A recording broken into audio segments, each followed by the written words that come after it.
А сынып оқушысы Алиев Ербол. Ауылымның келешегі менің болашағым болып табылады. Әрбір адам басқа жерден білім алып, басқа қалада қызмет етсе де, туып өскен ауылын ұмытпау керек. Біздің туған өлкеміз Қазақстан Республикасы. Қазақстанның байлығы өте көп және қазынаға толы. Еліміздің табиғаты неткен сұлу десеңші, мөлдір суын, жайқалған жасыл шөбін, асқар тауларын сүйемін. Менің туған жерім Жаңатылап ауылы. Туған жерімді қатты жақсы көремін. Осындай өлкеде туғаныма мақтан етемін. Туған жеріміз күннен күнге көркейіп келеді. Туған елде ел болмас, туған жерде жер болмас деп ата-бабамыз бекер айтпаған.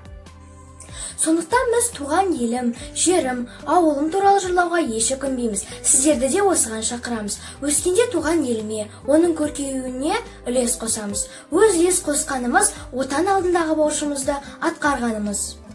Еліміздің бірінші президенті Нұрсұлтан Әбішұлы Назарбаев, еліңнің ұлы болсаң, еліңе жаның ашыса, қазақтың ұлттық мемлекетінің нығайып көркеюіне өз үлесіңді қос.